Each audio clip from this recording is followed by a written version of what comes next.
هيدروجينيشن يعني ريدكشن، يعني احول الاويل لسوليد فات. هي الاويل دي يا جماعه مش فيها unsaturated fatty acid؟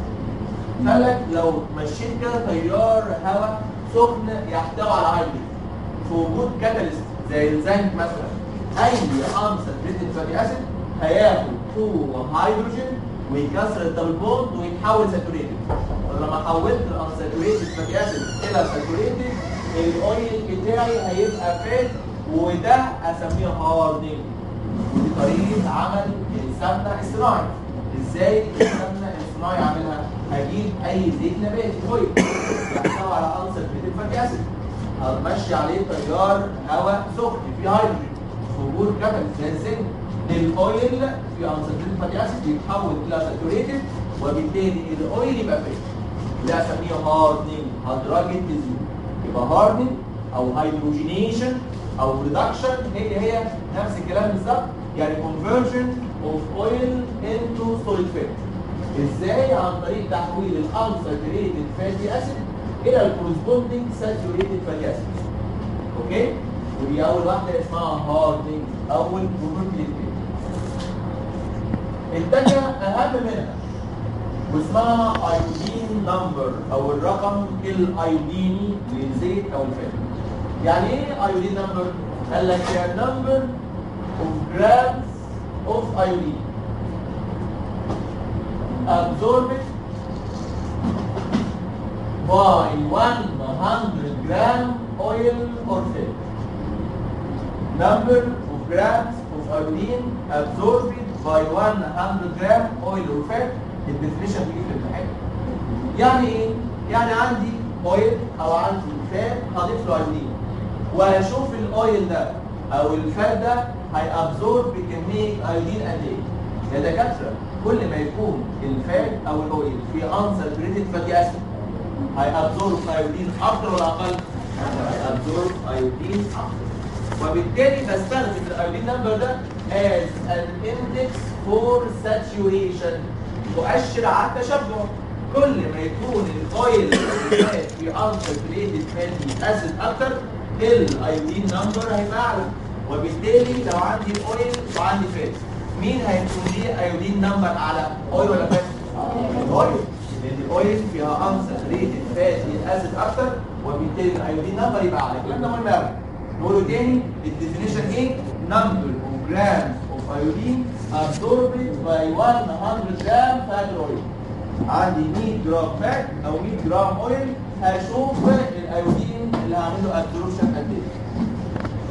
وده بستخدمه as an index for saturation، مؤشر على التشبع. والاويل هيبقى ليهم ايودين نمبر اعلى من الفات.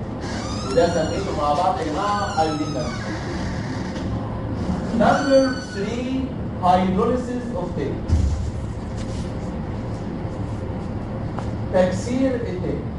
والله التاج ممكن اكسره باكثر من طريقه. ممكن اعمل له اسيد هيدروليسيس، هكسره في وجود اسيد. اسيد هيدروليسيس اوف تاج ازاي؟ اجيب يا جماعه اسيد واعمل بويلنج للتاج مع الاسيد، هاخد التاج في وجود اسيد، فيحصل هيدروليسيس للتاج ويديني 1 جليسرول و3 فاتي اسيد. والكلام ده بيجي في الامتحان يقول منشن ذا هيدروليتيك برودكت اوف تاج. يعني سؤال يعني سهل قوي وصعب نغلط فيه ان شاء الله. التاج اللي هعمل له هيدروليسيس هيديني جليسرول بلس 3 فاتي اسيد. انا في الاستر بجيب الاسيد مع الالكول بجمعهم مع بعض، انا بكسرهم في وجود الاسيد. يبقى الجليسرول والثري فاتي اسيد دول البرودكت اوف هيدروليسيس اوف تاج. طب انا مش هعمل اسيد هيدروليسيس بقى، انا هعمل الكالاين هيدروليسيس، هكسرهم في وجود الكالين. الكالاين هيدروليسيس هعمل ايه؟ اجيب التاج واجيب بيز زي مثلا الكي او اتش، بوتاسيوم هيدروكسيد. هيحصل ايه؟ البوتاسيوم هيدروكسيد هيكسر التاج بالجسم، وكمان 3 فاتي اسيد. ال 3 فاتي اسيد هترياكت مع البيز، واسيد مع بيز يدي سولت، والالكلاين سولت اوف فاتي اسيد اسمه سولت. ايوه يديني RCOOK وده اسميه سوب. دخلت 3 KOH طلع لي 3 سوب وفي 3 ميه بيطلعوا كمان وبالتالي عملت سوب. اسمي ده بوتاسيوم سولت او اسميه سوب. والبروسيس دي يا دكاتره اسميها صابونيفيكيشن. ايوه التصبن يعني هي دي طريقه عمل الصابون. مش قلت المره اللي فاتت لو عندي زيت وحطيت عليه بيز يطلع صابون؟ اهو ده زيت في كيك وده بيز واللي طلع اهو صابون فسميت البروسيس دي صابونيفيكيشن او التصبن. ولو قلت يا شريف ايه تعريف السوب دول ايه؟ الكلاين سولت اوف فاتي اسيد. يبقى السوب ده الكلاين سولت اوف فاتي اسيد ودي طريقه هول الهيدروليسيس اسمها الكلاين هيدروليسيس او صابونيفيكيشن. الطريقه الثالثه بقى عن طريق انزيم اسمه لايبيز. لا هضيف لا اسيد ولا هضيف بيز. ده الكلام ده بتحصل في جسمي. عندي تاج بتخزن في جسمي وسيادتك صايم وانت صايم مش بتاكل. جسمك يحرق ايه ويستخدمه از سورس اوف انرجي؟ يحرق الفات اللي متخزنه في جسمك. هي الفات متخزنه في جسمك في صوره ايه؟ تاج. طيب اكسر التاج ازاي جوه جسمي؟ اضيف اسيد في جسمي؟ اضيف بيز اعمل سبليميشن؟ امال اعمل ايه؟ طبعا بانزيم اسمه لايبيز. يبقى ده في جسمي بقى في انزيم اسمه لايبيز هيكسر التاج. طب لما التاج يتكسر جوه جسمي؟ والله التاج لما يتكسر في اي حته يدي جليسرول وسيفر اسيد. يبقى اللايبيز ده جوه جسمي بيكسر التاج الى جليسرول و3 فاتي اسيد. يبقى الهيدروليسيس اوف تاج بثلاث طرق يا سليمان اصحى. اول طريقه اسيد هيدروليسيس بويلنج للتاج مع اسيد جليسرول و3 فاتي اسيد. الكلاين هيدروليسيس باضافه الكالي يتكسر التاج لجليسرول ويدي 3 بوتاسيوم سولت. والبروسيس سميتها صابونيفيكيشن. فلو قال لي ديفاين صابونيفيكيشن هو ايه؟ الكلاين هيدروليسيس اوف تاج. الكلاين هيدروليسيس اوف تاج ده اسمه صابونيفيكيشن. والصوب هو الصوديوم او بوتاسيوم سولت اوف فاتي اسيد. يبقى السولت اوف فاتي اسيد ده الكلاين سولت اوف فاتي اسيد هو اللي بسميه صوب سواء كان فيه بقى صوديوم او بوتاسيوم. اما باللايبيز في جسمي يتكسر التاج لجليسرول و3 فاتي اسيد. اللي فات ده كوم والبروبرتي اللي جايه كوم لوحدها. ايوه الرانسيديتي يا دكاتره منتهى الاهميه واكتب عليها ريتم في الامتحان. مديل ايه؟ مش معايا مديل يا جماعه المستقبل الباهر ده بسم الله ما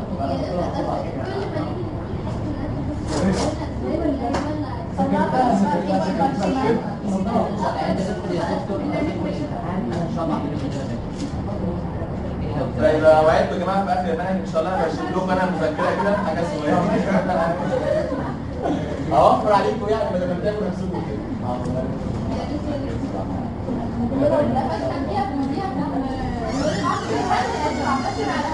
ايوه لا مش فاهم ان شاء الله تبقى رانسيديتي. رانسيديتي بالعربي يعني التذرنج. ايوه اسمها التذرنج يعني رانسيديتي. لو عندي كربوهيدرات او عندي بروتين او عندي فات، لو الكربوهيدرات يا جماعه باظ حصل له سبويلنج ده اسميه فيرمنتيشن تخمر. يبقى كلمه فيرمنتيشن ده لو الكربوهيدرات باظت حصل لها سبويلنج اسمي ده فيرمنتيشن تخمر. طب لو البروتين باظ حصل له سبويلنج اسميه ديناتوريشن. يعني ايه كلمه ديناتوريشن؟ تعفن. الفاظ حلوه قوي تعفن. كلمه ديناتوريشن يعني تعفن البروتين. نعم تخمر ده تعفن. اما الفات بقى لو باظت يحصل لها ايه؟ رانسيديتي وده اسميه تذرنج. ايوه كده. يبقى الكربوهيدرات لما تبوظ ده اسمه فيرمنتيشن والبروتين لما يبوظ ده اسميه ديناتوريشن. والفات لما يبوظ ده اسميه رانسيديتي. احنا النهارده بنتكلم عن شابتر اسمه ليبيد كيمستري وبدرس سبويلنج اوف اويل ده اسميه رانسيديتي. نظري منتهى الاهميه، نظري مهم جدا جدا.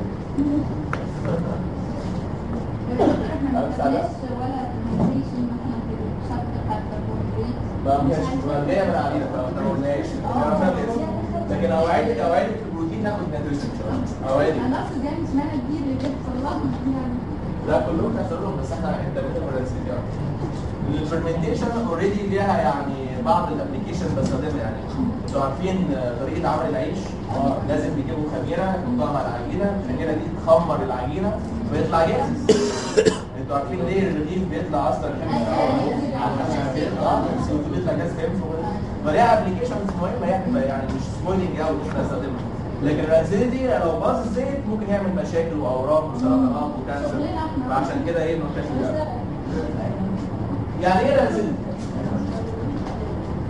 رانسيديتي يعني development of bad flavor of oil or fat. يعني ايه كلمة flavor؟ لا flavor يعني مش طعم، نكهة. ويعني ايه نكهة؟ طعم وريحة. يبقى كلمة تقول لك طعم وريحة الزبدة الفلاحي. ايوه، فكلمة flavor يعني نكهة، ونكهة يعني سميل وتيست. يبقى لو الزيت او السمنه طعمه بقى وحش وبقى ليه كمان ريحه وحشه يبقى الزيت ده رانسيد يعني متزرنخ. يبقى development of bad flavor of oil or fat. طيب جميل. ايه الكوزس؟ اكسبوجر لايه؟ قال لك الكوزس ده سؤال مهم. فعلا مهم؟ طبعا مهم. ايوه هو مهم. قال لك اكسبوجر لمويستشر. يعني ايه مويستشر؟ رطوبه، يعني لو كان في ميه. وعشان كده الحصه اللي فاتت في طبق اليوم في اخر الحصه كده قلت لك ان الباتر لازم لو انا حبيت اخزنها لازم اسيحها. ليه؟ عشان اي ووتر فيها تتبخر. الباتر وهي باتر كده ما ينفعش تقعد فتره طويله، اخرها شهر واثنين ولا كام زي كده. لكن لو حبيت اخزنها بقى سنه واثنين وثلاثه لازم ابخر الميه اللي فيها عشان تبقى من غير ميه. لان وجود ميه في الاويل او الفات يعمل لها سبولينج يخليها رانسيد تبوظ بسرعه. ليه يا ترى؟ اصل الميه دي يعني وسط خصب وبيئه خصبه لنمو البكتيريا. فلو في ميه في الاويل او الفات ده يسمح للبكتيريا انها تنمو وتبوظ الاويل او الفات. فلازم اشيل منها الميه لو انا هخزنها فتره طويله. طيب ده المويستشر. الاكسجين. ايوه لو في اكسجين كتير الاكسجين يعمل بيروكسيديشن للفات او الاويل. يبقى الاكسجين كمان. الاتش هاي تمبشر درجه الحراره العاليه. هو المفروض الدكاتره اغلي او اقلي في الزيت كام مره؟ مره او بالكتير قوي اثنين، بالكتير قوي. اكتر من كده ما ينفعش. ليه؟ اصل انت كل مره بتغلي الزيت بتعرضه لدرجه حراره عاليه، وفي نفس الوقت الاكسجين موجود في كل حته، وبالتالي الزيت ممكن يتعرض للبيروكسيديشن. الراجل بتاع الطعميه لو الشارع اللي بتشتروا منه كل يوم ده بيقلب الزيت كام مره؟ ده ممكن الساندوتش اللي انت جبته الاسبوع اللي فات نفس الساندوتش نفس الزيت بتاع الاسبوع ده، يعني هو نفس الزيت ما بتاعوش. عشان كده لما تقرب منه تلاقي ريحه زي الزفت، وتلاقي الزيت بتاعه اسود، وتلاقي الطعميه زي الفل تضرب الساندوتش من هنا على المستشفى على طول، يعني ما في دقيقتين تروح المستشفى. فالاكسبوجر للاوكسجين والهاي تمبشر ده دكاتره.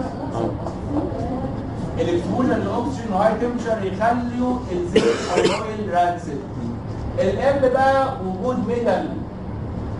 وجود ميتال معين يشتغل كاتاليست. يعني كاتاليست محفز للتفاعل. فاكرين لما قلت لكم انا بعمل هاردنج للاويل تبقى صوره فات ده في وجود زنك. الزنك يشتغل كاتاليست للاويل. فلو عندي في الاويل زنك او ايرن او اي ميتال ممكن يشتغل كاتاليست. ده طب ممكن يكون موجود؟ طبعا ممكن. اللي يفرق الزيت عن غيره البيوريفيكيشن، التنقيه. فلو زيت مش بيور، زيت مش نقي، ممكن الاقي فيه اويل او تلاقي فيه ميتال ايرون او زنك او كالسيوم، ده يشتغل كاتاليست اكتر ويخلي الزيت يبوظ اسرع. يبقى الكوزز اوف رانسيدتي اكسبوجر ليه مهم؟ ام مويستشر، او اوكسجين، اتش هاي تمبشر، والام ميتال. الميتال شغال ايه؟ كاتاليست. طيب جميل جدا جدا جدا. دي ايه؟ الرد الزنك الايرون الكالسيوم. وجود ميتال يخلي البروكسيشن اسرع، يعني يخلي الاويل سنسيتيف اكتر للاكسجين فيخلي البروكسيشن اسرع. ميتال زي مين؟ زنك ولا ايرون ولا كالسيوم. وده اللي يفرق بيور اويل عن اويل مش بيور. ليه الاقي فيه زيت رخيص وزيت غالي؟ البريفيكيشن اعلى، النقاء بتاعه اعلى. يقول لك مصفى لاخر قطره. شفتوا الكلمه دي؟ يعني نقي قوي يعني. فالنقاء يعني مفيش حاجات شوائب فيه، مفيش ميتال ولا حاجات شوائب فيه، وبالتالي يقعد فتره طويله متخزن من غير مشاكل. فده الاكسبوجر ل مويتشر او اكسجين او هاي تمبشر او ميتال. ده الكوزز. ندخل بقى على التايبس. ركزوا معايا بقى، ركزوا معايا بقى. التايبس اوف رانسيدتي نوعين. في نوع بسميه هايدروليتيك رانسيدتي، والنوع الثاني اسمه اوكسيديتيف رانسيدتي. نبدا اول نوع اسمه هايدروليتيك. لايسيس يعني تكسير، وهايدرو يعني ميه، فهنا بكسر وببوظ الزيت او الاويل في وجود ميه. سببها ايه؟ قال لك اكسبوجر لمويتشر. يعني ايه مويتشر؟ لسه واخدها حالا، رطوبه، وكمان بكتيريا. ما احنا قلنا ان المويتشر وسط خصب نمو البكتيريا، فلو كان في الاويل او الفات ميه هتنمو البكتيريا، والبكتيريا فيها انزيم اسمه لايبيز. خدناه من شويه. الدكاتره التاج ده اهم ليبيد موجود في الدنيا، فبالتالي اي انزيم يكسر التاج اسميه لايبيز. البكتيريا اللي موجوده هتطلع انزيم اسمه لايبيز، واللايبيز هيكسر التاج ويطلع شورت تشين فاتي اسيد. هي الشورت تشين فاتي اسيد سوليد ولا ليكويد؟ ليكويد. قال لك وكمان فولاتايل، متطايره. الاسيتيك اسيد الخل لو سبتيه في كوبايه كده وعيان هتلاقيه بعد شويه هيطير كله مش موجود، لان كل ما يكون الفاتي اسيد في شورت تشين كربونتين ولا 4 ممكن يبقى فولاتايل. عندي دلوقتي لايبيز كسرت التاج طلعت شورت تشين فاتي اسيد، ودي فولاتايل تتطاير وتدي الاويل الباد اودر. ليه بقى بنشم ريحه وحشه؟ عشان الشورت تشين فاتي اسيد دي فولاتايل، فهشم ريحه وحشه للاويل او الفات. جميل جدا جدا جدا. نعم؟ هقولها كلها تاني. اسمها هايدروليتيك رانسيدتي، وهايدرو يعني ميه، ولايسيس تكسير، يعني في الموضوع في شكل ميه، في ميه اللي هتبوظ الاويل او الفات. سببها ايه؟ اكسبوجر لمويستشر، رطوبه، وبكتيريا. البكتيريا تنمو في وجود ميه، والبكتيريا فيها انزيم اسمه لايبيز. اللايبيز يكسر التاج ويطلع شورت تشين فاتي اسيد. الشورت تشين فاتي اسيد صفتها انها فولاتايل تتطاير، ولما تتطاير اروح انا شامم ريحه وحشه للاويل او الفات. فلو قال لك ليه في ريحه وحشه؟ ليه في باد اودر للاويل والفات؟ نتيجه وجود شورت تشين فاتي اسيد وهي فولاتايل. النوع الثاني من الرانسيديتي اسمه اوكسيديتيف رانسيديتي، وهنا بيحصل بيه الاوكسيديشن. مين يا ترى؟ يا سلسبيل يحصل له اوكسيديتيف رانسيديتي اكتر، ولا اللي فات؟ اويل. برافو عليك. ليه؟ لان الاويل فيها انساتوريتد فاتي اسيد اكتر، ففيها دبل بوند اكتر، وبالتالي معرضه للاكسيديشن اكتر. يبقى الاوكسيديتيف رانسيديتي بيحصل في الاويل اكتر من الفات. طب مين في ميه اكتر؟ الاويل ولا الفات؟ في ميه. الفات في ميه اكتر، وبالتالي الهايدروليتيك رانسيديتي كومن في السوليد فات. اما الاوكسيديتيف كومن اكتر في الاويل. بتحصل في الاويل اكتر عشان الاويل فيها ليه صلب الفات اكتر. فيه ميه اكتر؟ جميل. هيحصل ايه؟ قال لك ليه الاويل الفات فيه هيحصل ميه له اكتر؟ بيروكسيديشن، يعني ليه الفات يعني اضيف اوكسجين وبالتالي الاويل يحصل له بيروكسيديشن ويتحول الى بيروكسايد. لكن معلش بعدين الفات فيها وانا بعمل بطر لازم اعمل ينزل ميه ولا جوانب، وهكذا برضه المارج لازم يكون فيها ميه. الفات فيه ميه اكتر ده فات، اما الاويل لا ميه اقل بكتير. عشان كده لما بتحطي تسيحي زبده ولا حاجه او سمنه او بتاع تقعد فتره كده تعمل تفشفش كده اكتر اللي هي عشان فيها ميه اكتر. الاويل لا قليل قوي الموضوع ده بيحصل. اوكي ده غلط بقى. فالاوكسيديتيف برانزيتي كومن في الاويل عشان فيها عنصرين فاتي اسيد اكتر ودهون اكتر، يحصل لها بيروكسيديشن وتتحول الى بيروكسايد، ثم لو حصل لها فيرذر اوكسيديشن تديني شورت تشين الدهايد وشورت تشين فاتي اسيد، ودول اللي يدوا باد اودر للاويل او الايه الفات. ولو رجعت للاديشن اوف اوكسجين بتاع الحصه اللي فاتت هتلاقي اخر سبش يقول لك البيروكسايد هاف ا باد سميل اند تيست. اهو فعلا حصل بيروكسيديشن وطلع بيروكسايد ثم شورت تشين الدهايد شورت تشين فاتي اسيد، دول يدوا للاويل او فات باد سميل وباد تيست. طب انت هتقعد تتفرج يعني والاويل بيحصل له كده بيروكسيديشن ويبوظ، ما انت لازم تعمل على الكلام ده. سؤال لا يخلو منه امتحان. يقول لك اكسبلين واي فيتامين اي بالعربي فيتامين ه، وكمان الفينول، وكمان مركبات اسمها كوينون. قال لك بريفنت او decrease الانستنس اوف رانسيديتي. الحاجات دي يا جماعه فيتامين اي والفينول والكوينون بيقللوا الرانسيديتي ازاي؟ قال لك اصل هم شغلتهم انتي اوكسيدانت، واوكسيدانت يعني اوكسيديشن، وانتي يعني ضد، هم مضادات للاكسدانت، فبتبريفنت الاوكسيديشن اوف اويل او فات فتمنع الرانسيديتي. بينولز يا جماعه عباره عن بنزين رينج شابك فيها دبل بوند او دبل بوند او اسمها كوينون، دي موجوده في الاستراكشر اوف فيتامين كي اسمها كوينون. خلي بالك فيتامين اي ده فات ولا اوتر؟ فات. طب فيتامين كي اللي هو كوينون ده برضه فات. فاي اويل واي فات فيه فيتامين اي وفيتامين كي، يبقى ده موجود ناتشرالي في اي اويل. ربنا خلق الاويل والفات فيهم فيتامين اي عشان يقلل نسب حدوث الايه؟ البروكسيشن. فلما تشتري زيت مكتوب عليه مع فيتامين ه، تقول له انت كذاب. اي زيت فيه فيتامين ه، ابو ربع جنيه فيه فيتامين ه، وابو 50 جنيه فيه فيتامين ه. ده كمان بيزود قوي في الكيد، بيقول لك ايه؟ ثاني من الكوليسترول. هو في زيت اصلا فيه كوليسترول؟ الكوليسترول يا جماعه ده السورس بتاعه انيمال. مفيش بلانت عندها كوليسترول اصلا. الكوليسترول ده بيجي من الانيمال، وده زيت.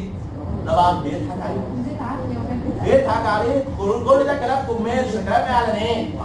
مفيش زيت فيه كوليسترول ابدا. ان الكوليسترول ده جاي من انيمالز، وده زيت جاي من بلانت، فلا يوجد زيت على الاطلاق يحتوي على كوليسترول. الكلام ده كلام كوميرشال. يقول لك مع فيتامين ه ويز فيتامين اي، كل الزيوت فيها فيتامين اي. لكن ممكن عشان بس يتصفر يقولوا مزودينه شويه ولا حاجه، يعني زودوا نسبته شويه، لكن كلهم فيهم فيتامين.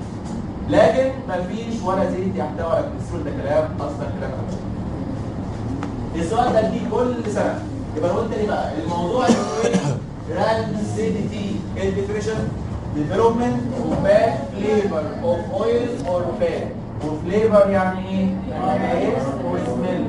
البوز اكسبوجر ليه مهم؟ الام مونشر، الاو اوكسجين، اتش تمبريتشر، والام اشمعنى؟ شغال كهرباء. التايبس نوعين، يا اما هيدروليتك يا يا اما اوكسيديتيف هيدرويدك نتيجه اكسبوجر لايه؟ او بكتيريا. البكتيريا فيها انزيم اسمه ايه؟ مايليز يكسر التاج ويطلع شورت تشين فاتي اسيد مسؤوله عن الباد سميل اوف اويل او فات. النوع الثاني اسمه ايه؟ اوكسيديتيف. اكتر اويل ولا فات؟ اكتر في الاويلز. ليه؟ عشان فيها انساتوريتد فاتي اسيد اكتر، وبالتالي ممكن يحصل لها بيروكسيديشن اكتر. طيب جميل جدا جدا جدا. هيتحول الاويل الى بيروكسايد. فيرذر اوكسيديشن هيحوله لايه؟ شورت تشين الدهايد وشورت تشين فاتي اسيد يدي الاويل باد سميل اند تيست. هتفرج ولا همنع الكلام ده يا هشام؟ هحط ايه؟ فيتامين اي او فينولز او كوينول، ودول شغلتهم انهم انتي اوكسيدنت فيقللوا البروكسيشن اوف اويل او فات ويخلوا عمر الاويل او الفات.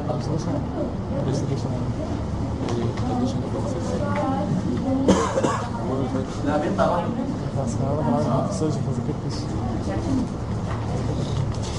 كده خلصنا البروبرتيز اوف تاج، خلصنا الكيميكال بروبرتيز اوف تاج، وخلصنا اول نوع من السيمبل ليبيد. يا رجايه انتويه بس يا بنت.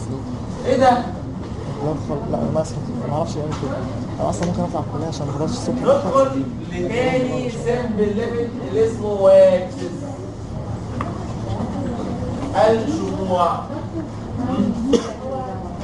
تعرفش كل قد فين؟ انا مش سامع هياخد خالص. قد فين؟ والله ما اعرف. انا اصلا كان عندي فيسيولوجي كنت ما ذاكرتش الحصه اللي فاتت. عملت ايه؟ كان غريب جدا. بيطلع انا اصلا من الكتاب بالنص يعني حتى ما قريتش بيطلع الاختيارات. فكاس وانت كمان تعرف. امتحان امتى؟ امبارح. خلاص؟ لما اتكلمت عن سيمبل ليبيد قسمتها على حسب الالكول نوعين. لو الالكول جليسرول سميتها تاج.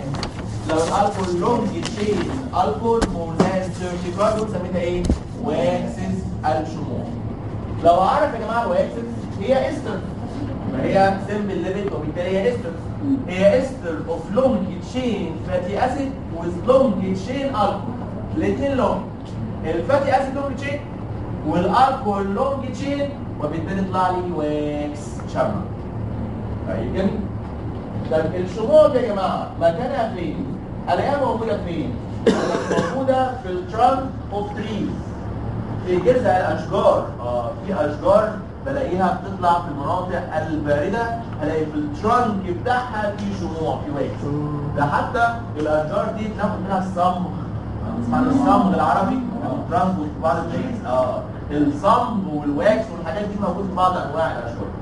مش بس كده، ده موجود في الفير اوف انيمال. يعني ايه الفير اوف انيمال؟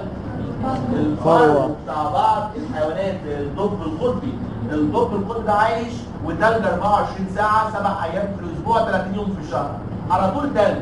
ربنا اداله فرو تقيل قوي قوي يدفيه. حتى لو الفرو التقيل ده هو على طول تلج ما ممكن يتبل والتلج يوصل لغايه جسمه. لا، ربنا اداله كمان طبقه شمعيه يكسو بيها الفرو وتمنع الميه انها توصل لجلده. فبالتالي الاقي الواكس موجود في الترانك اوف تريز والفير اوف انيمال. وظيفته ايه؟ ايه الفانكشن؟ قال لك سبورتيف وكمان بروتكتيف. ايوه فعلا بتسبورت بعض التريز وبتبروتكت بعض الانيمالز من الكولد ويز. ايه الاكزامبلز؟ قول لي بعض الامثله على واكسز. اول نوع اسمه بي واكس. مين بيحب العسل الابيض؟ مين بيحبه؟ بتحبيه. شوف لما بابا بيشوه كده بتفتح العلبه تلاقي طبقه شمعيه كده، طريقه تركيبه طعمه حلو قوي. لا جميل. جميل. زي النحل ليه شمع اسمه شمع النحل. لو في كده يعني هاني بيور ومصدره كويس ممكن تلاقي كده على السطح كده طبقه شمعيه. ما جربتوش ولا يا جماعه؟ كلنا جربناه طبعا. الشمع نفسه بقى. يا سلام على البابي ده. القبابي ده ما تبقاش باين شمع.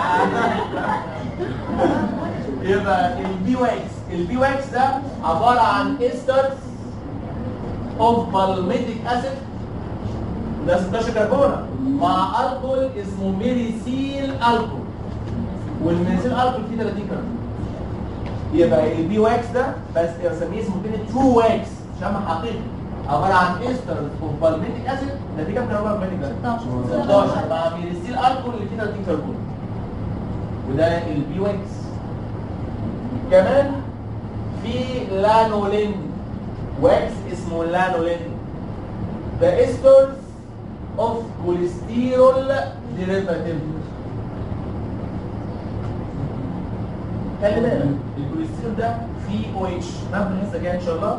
فيه او اتش في نمره 3 فيه هو 27 كربون في نمبر 3 او اتش فعشان كده بعتبره كانه الكحول والدليل اول مش اسمه كوليسترول يعني في اول طالما في اول يبقى هو الكحول. ايوه الكحول مع فاتي اسيد دي استر.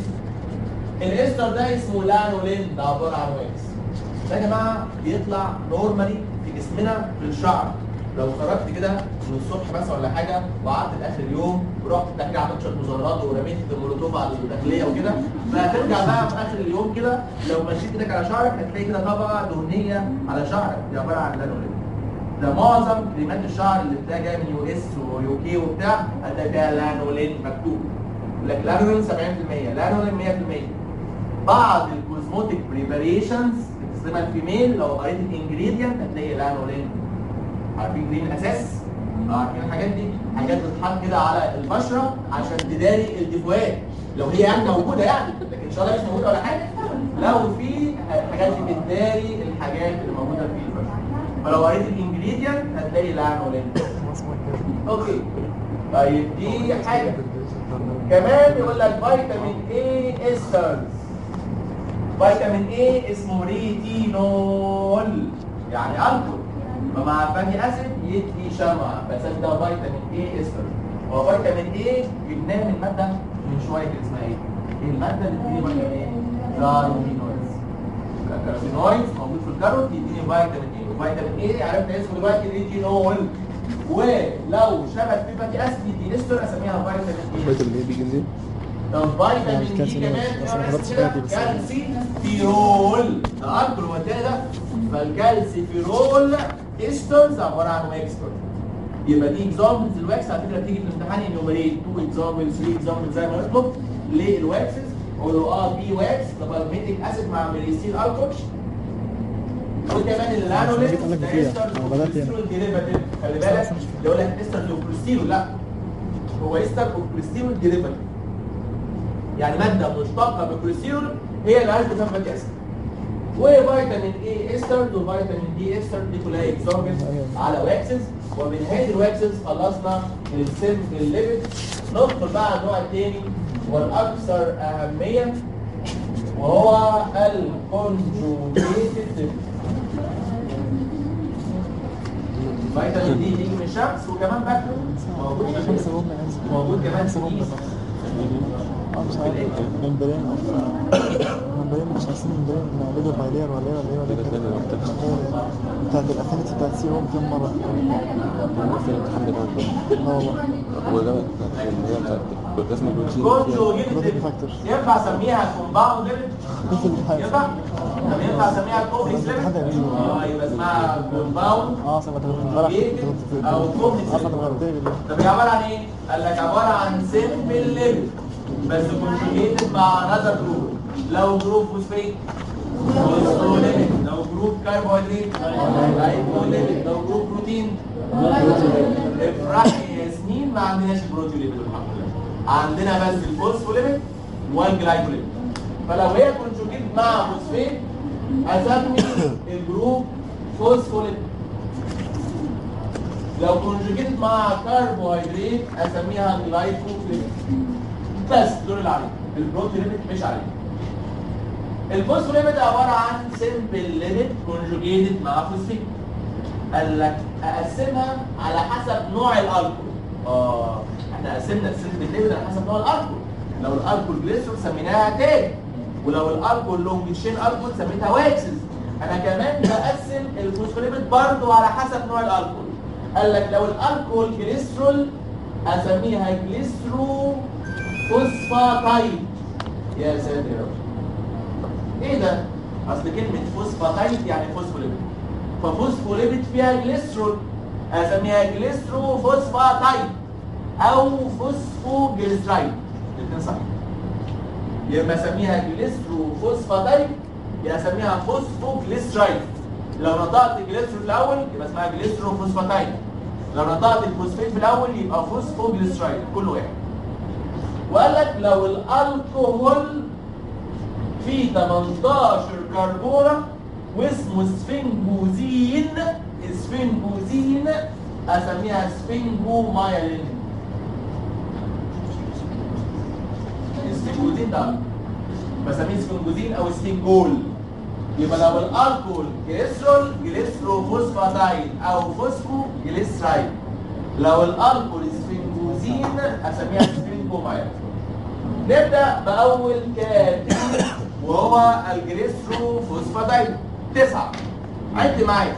اول واحد فوسفاتيك اسيد، الثاني ليسين، الثالث كيفرين، الرابع فوسفاتايد السيرين وفوسفاتايد الاينوسيتول وبلازمالوجين وكارديوليبين وفوسفاتايد الجليسرول ورايزو فوسفوليبين. كل دول جليسرو فوسفاتايد، كلهم يتفقوا انهم فوسفوليبيد. الالكوهول فيهم جليسرول، وعلى فكره في منتهى السهوله كلهم، وهنطلع من هنا ان شاء الله حضرتك. اول واحد اسمه فوسفاتيك اسيد. فوسفوليبيد ولا مش فوسفوليبيد؟ انكروا ان هو فوسفوليبيد؟ طبعا فوسفوليبيد. الالكول جليسرول ولا سفنجوزين؟ جليسرول. في كام كربونه؟ 3. برسمه دياجراماتيكالي كده، ده دياجرام مش فورمولا، دياجرام. بيبقى ال جليسرول فهتدور ناحيه الليفت. قال لك لو حطيت في رقم 1 ساتيوريتد فاتي اسيد، ولو حطيت في رقم 2 انساتيوريتد فاتي اسيد، وحطيت في رقم 3 فوسفيت، يبقى اسمه فوسفاتيك اسيد. يبقى اسمه ايه؟ فوسفاتيك اسيد. ولو سألني 9 اسئله ممكن اجاوبهم باجابه واحده بس. لو قال لي الكيميكال نيتشر بتاع الفوسفاتيك اسيد او اي واحد من 9 الباقيين، اقول ايه الكيميكال نيتشر؟ قول يا عبد الحميد. جليسرو فوسفاتايد، فوسفوليبيد، كونجوجيتد ليبيد، كلهم كده. ده لو سالني سؤال لو سالني سؤال وقال لي ايه الهيدروليتيك برودكت بتاع الفوسفاتيك اسيد؟ جليسرو وفوسفيت دول ما يهموش دول؟ جليسرو ساتيوريتد فاتي اسيد، ان ساتيوريتد فاتي اسيد وفوسفيت. ولو عايز اختصر اقول جليسرو 2 فاتي اسيد وفوسفيت. قال لك الفوسفاتيك اسيد مكون من جليسرو ساتيوريتد فاتي اسيد نمبر 1، ان ساتيوريتد فاتي اسيد نمبر 2، وشابك فيها فوسفيت. وده السمبل فوسفوليبيد، ابسط فوسفوليبيد. وباقي الفوسفوليبيد بتيجي منه. لما اتكلم عن باقي الفوسفوليبيد دلوقتي، باقي جليسرول فوسفاتايد، بقول لك هو عباره عن فوسفاتيك بس اضيف عليه حاجه ثانيه. وبيتكون during synthesis of tape and during synthesis of other phospholipid. يعني وانا بصنع تيب وكمان وانا بصنع الاذر فوسفوليبيد في السكه كده بلاقي يتكون معايا هذا الفوسفاتيك اسيد. وده ابسط جليسرو فوسفاتايد. الثاني اسمه ليسيسين. خلي بالكوا قبل ما ادخل على الليسين، ينفع اسمي الفوسفاتيك اسيد داي ايثايل جليسرول فوسفيت؟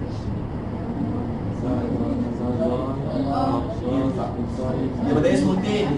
هو جليسرول شابك فيه 2 فاتي اسيد، يبقى داي ايثايل جليسرول وفوسفيت. فلما بقول لك في الام سي كيو داي ايثايل جليسرول فوسفيت اس، تختار فوسفاتيك. يبقى هو اسمه الثاني داي ايثايل جليسرول فوسفيت. اللي بعده اسمه ليسيسين او فوسفاتايد الكولين. يبقى اسمه ليسين او فوسفاتايد الكولين. بص بقى، اوعى تلخبط ما بين الفوسفيت والفوسفاتايد. فوسفيت يعني فوسفوريك اسيد، اما فوسفاتايد يعني فوسفاتيك اسيد، جليسرول ساتوريتد وساتوريتد وفوسفيت. قال لك الليسن اسمه فوسفاتايد الكولين، هو عباره عن فوسفاتيك اسيد شابك كولين. يبقى كده اسمه ليسيسين او فوسفاتايد الكولين.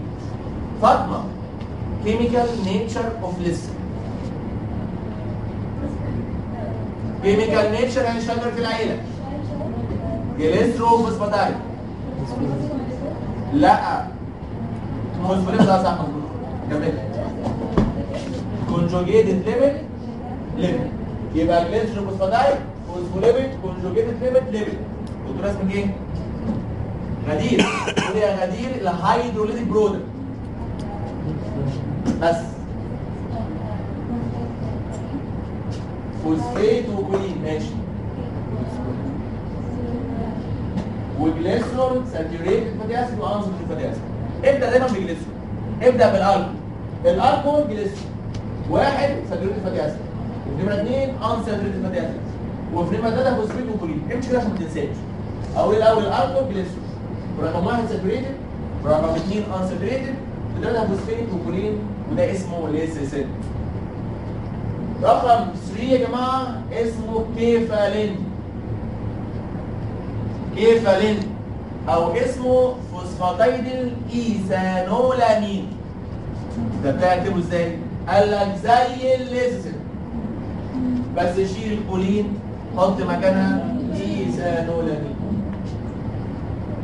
يبقى زي الليسيسين بس هشيل الكولين واحط مكانها ايثانول امين. طيب جميل يا احمد يا جلال. كيميكال نيتشر اوف كيفالين. ايوه ما كلهم كده.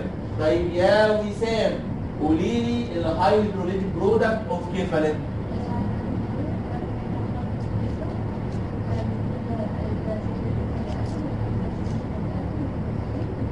برافو عليك. يبقى جليسرول ساتوريتد فاتي اسيد انساتوريتد فاتي اسيد فوسفيت وايثرونامين. خلي بالكم بعض الدكاتره عندنا بينطق كيفالين سيفالين.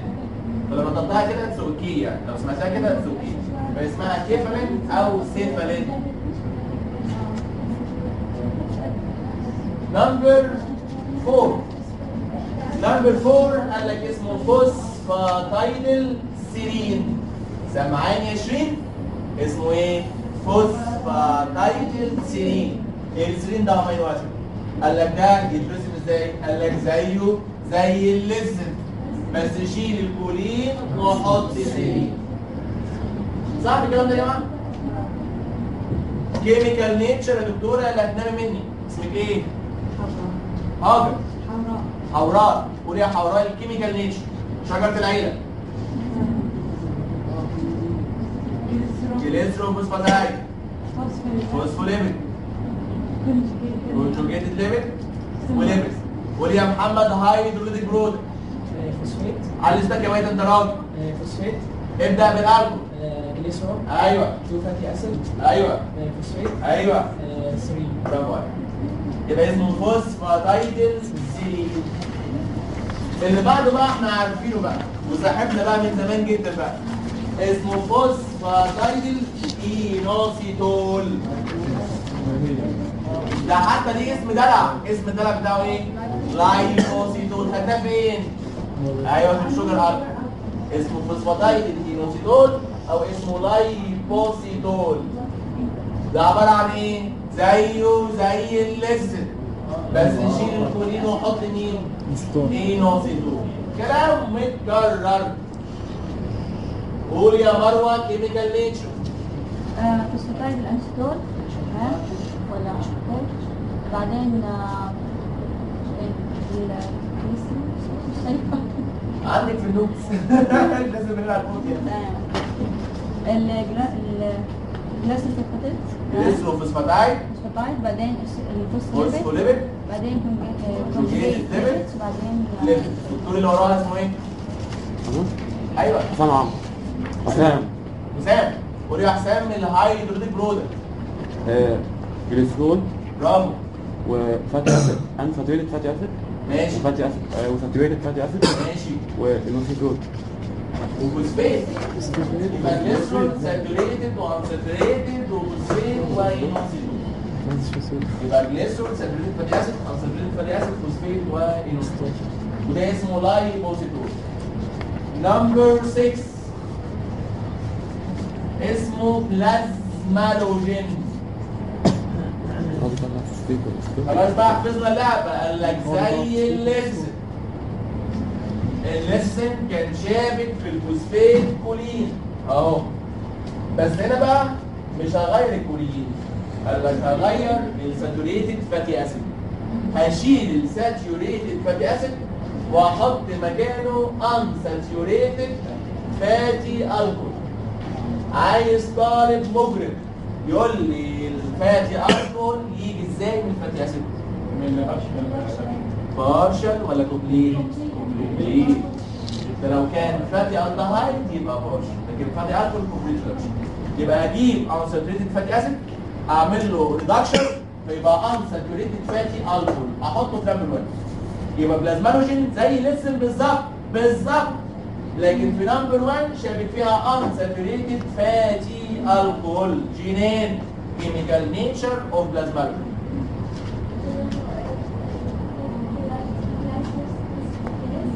ايوه جليسروفوسفاتايد، فوسفوليبيد، conjugated lipid.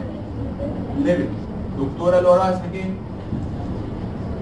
قولي يا ساره. هيدروجينيك برودكت.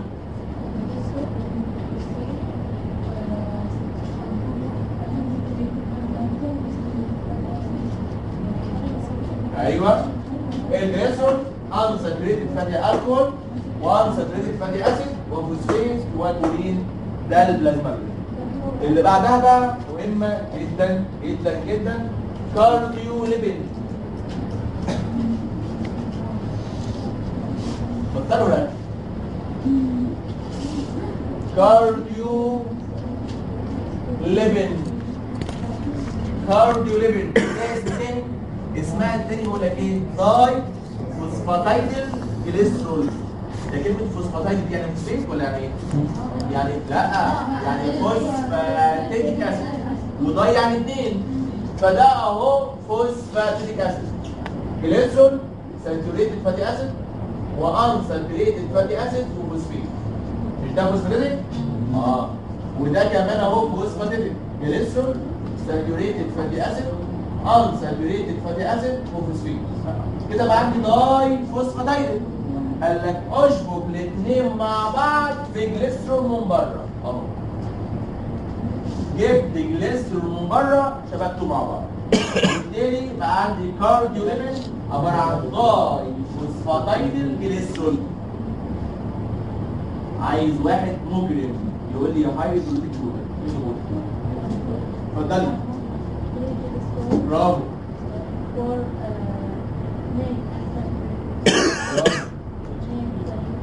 برافو. لا مفيش واحد بقى خلاص كده. اسمك ايه؟ برافو يا فندم، هايل جدا. هبدا بالايه؟ بالالكول. عندي كام جليسرول؟ 1 و2 و3. كل فوسفاتيك في جليسرول بيبقى عندي 2 وعندي جليسرول شاركهم مع بعض 3 جليسرول. عايز دول 4 فاتي اسيد اوكي. عايز دول 2 ساتوريتد و2 unsaturated فاتي اسيد صح، و2 فوسفات. يبقى 3 جليسرول و4 فاتي اسيد و2 فوسفات. ده الهيدروجينيك برودكت اوف كارديوليبيد. جميل جدا. وخلي بالك اسمه كارديو عشان موجود في الهارت، موجود في الهارت فاسمه كارديوليبيد. طيب جميل. نمبر 8 بقى ده هفهم خالص وسهل خالص، اسمه فوسفاتايدل جليسرول.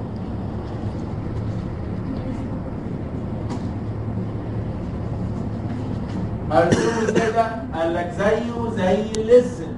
الليسن كان عباره عن فوسفاتيك اسيد جليسرول مع ساتوريتد مع انساتوريتد فاتي اسيد مع فوسفات، وكان شاف الكولين. قال لك لا، مكان الكولين هحط جليسرول تاني واسميه فوسفاتايدل جليسرول. يبقى عندي فوسفاتيك اسيد شابك في جليسرول. طيب جميل جدا كده. مين يقول لي؟ قول يا دكتوره. كيميكال نيتشر.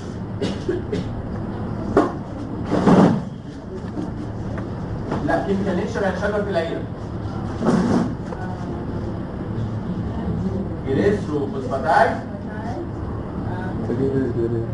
فوسفوليبيد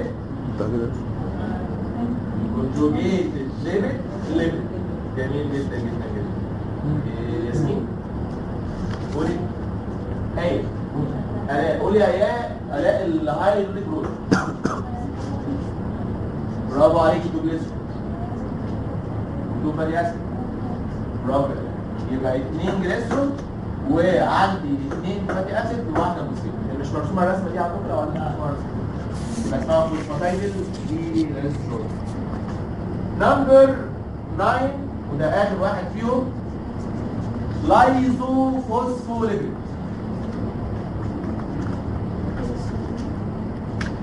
لايزو فوسفوليبيد يعني هكسر الفوسفوليبيد. ده البرودكت اوف هيدروليسيس اوف فوسفوليبيد. لو كسرت الفوسفوليبيد الناتج بتاع التكسير اسميه لايزو فوسفوليبيد. ده بكسر ازاي الفوسفوليبيد؟ قال لك اهو لو هرسم الفوسفوليبيد دايجراماتيكالي اهو. نمبر 1 شابك ساتوريتد فاتي اسيد، نمبر 2 ان ساتوريتد فاتي اسيد، نمبر 3 شابك فوسفيت وشابك ار. الار دي راديكال. كولين لو نسن، ايثانولامين لو كيفالين، سيرين، انستول، اي حاجه بقى. قال لك الانزيم اللي بيكسر التاج كان اسمه لايبيز، لان التاج ده اهم ليبيد في جسمي. والانزيم اللي بيكسر الفوسفوليبيدز اسميه فوسفولايبيز. اسميه فوسفولايبيز. وعندي اكتر من نوع من الفوسفولايبيز.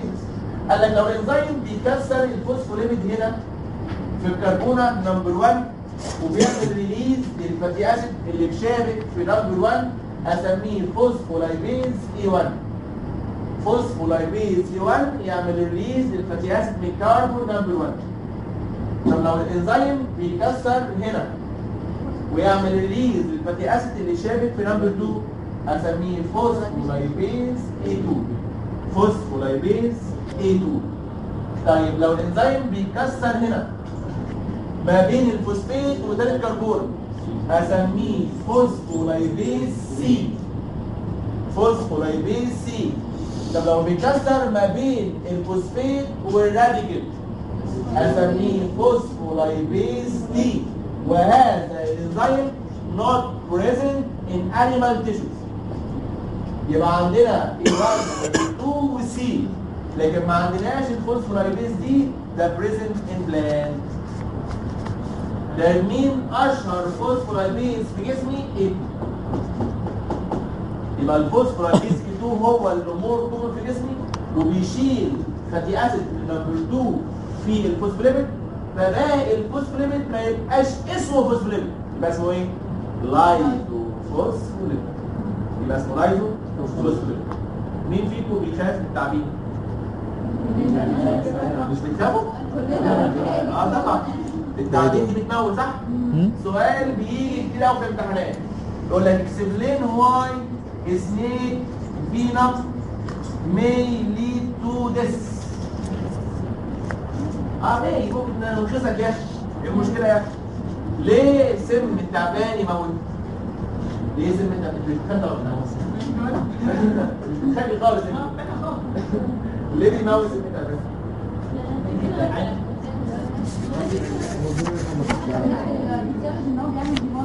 ايوه ازاي بقى؟ ده عندنا في البايو. ده ما تدوش في الفسيولوجي، ده عندنا في البايو ازاي؟ قال لك الاسناك فينا في انزيم اسمه ليسيسينيز وللاذكياء فقط. ليسيسينيز ده بيكسر مين؟ برافو عليك كويس. اسمه ليسيسينيز يعني بيكسر الليسين وده فوسفوليبيد موجود في السيل ميمبرين اوف ار بي سيز. يكسره ويخليه لايزوليسيسين يبوظ السيل ميمبرين اوف ار بي سيز يبقى فراجايل ويحصل هيموليسيس والشخص يتوفى الى رحمه الله شهيد الوطن وشهيد التعبير.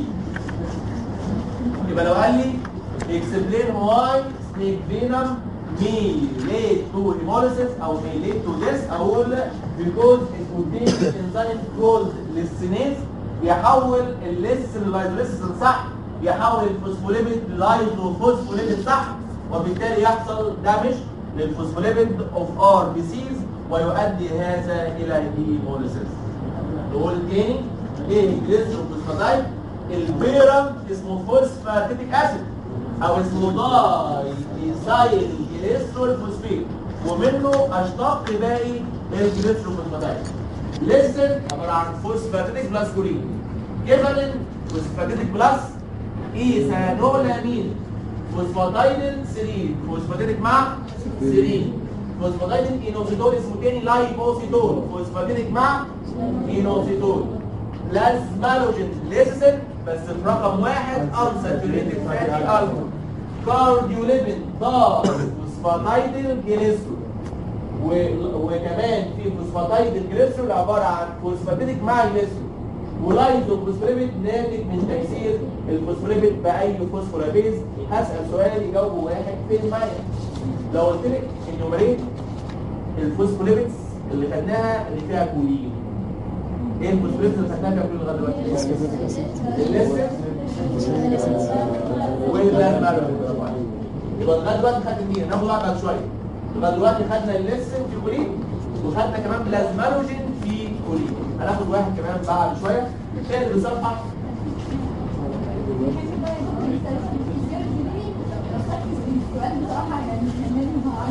لو خدت الله عشان ما مش هيوصل لجنب هتلاقي اسس بقى وحاجات جوه. اصل السنين زي دي فالانزيم ده بروتين حسين هو دلوقتي مثلا لما يتحول وعشان كده في هرمونات ما وبعد كده بتتكلمش طب ايه اللي هيحصل؟ ايه اللي خلاك انا نموت؟ عشان الانسولين ده بروتين، خدوا البوهاي لازم انا توصل بروتين. هي نفس الفكره. يعني الفوسفوليبيد واحده عايز تنتحر مثلا فشبك. هذا اصلا الفوسفوليبيد كان فوسفوليبيد لو الالكول يا جماعه اسمه سبنجوزين، لو الالكول اسمه سبنجوزين الثلاثي المالح اللي هنا ده فوالح بفرجاين الالكول سبنجوزين اسميه سبنجومايلين. ما هو السبنجوزين؟ السبنجوزين توصيفه اقول انه امينو الكول، يعني الكول يحتوي على امينو. اللي عايز يرسم الفورمولا بتاعته في 18 كربون CH2OH CHNH2 CHOH CH دبل بوند CH CH2 متكررة 12 مرة، وفي الآخر CH3. قد معايا 1 2 3 4 5 و6 12 يبقى 18. في 18 كربونة مش عايزين، في 18 كربونة ويحتوي على امينو جروب، فاوصفه واقول انه امينو الكول اسمه سفنجوزين، وساعات اسميه سفنجول لانه الكول فاسميه سفنجول. قال لك لو جيت هنا في نمبر 2 وحطيت فاتي اسيد يتحول اسمه الى سيراميد، انا برسمه دياجراماتيكالي بمستطيل كده. بناخد برسم الجليسرول دياجراماتيكالي الرسمه دي، ده برضه دياجرام. اوكي ده سفنجوزين. قال لك لو جيت في رقم 2 وحطيت فاتي اسيد يبقى اسمه سيراميد. اسمه ايه؟ سيراميد. ساعات الناس بتدور سيراميد، نفس سيراميد اسهل واحسن. سيراميد. خلي بالك لما كنت بعمل تاج عبد الرحمن، لما بعمل تاج عبد الرحمن الفاتي اسيد كان بيشبك في الجليسرول بوند اسمها ايه؟ الفاتي اسيد مع الجليسرول كانوا بيشبكوا مع بعض بوند اسمها ايه؟ اسمع عليك يا وحش. بوند اسمها ايه؟ استر طبعا، لكن اسمها استر فورميشن. لا طبعا استر اسيد فاتي اسيد مع الكول جليسرول اسمها ايه؟ استر. يسألني دايما البوند هنا السفنجوزين مع الفاتي اسيد بوند اسمها ايه؟ لو قلت استر 9. ليه؟ لان الفاتي اسيد بيشبك في نمبر 2، ونمبر 2 مش الكحول، دي امينو جروب، فالبوند يبقى اسمها ايمايد بوند، وعشان كده اسمه سيراميد. لان البوند ايمايد بسميه سيراميد او سيراميد. السيراميد يستخدم للكوزموتيك بريباريشن، برضه بيحطوه في مستحضرات التجميل. طيب جميل. طيب انا عايز اعمل سفنجومايلين. اعمل سفنجومايلين ازاي؟ قال لك تعالى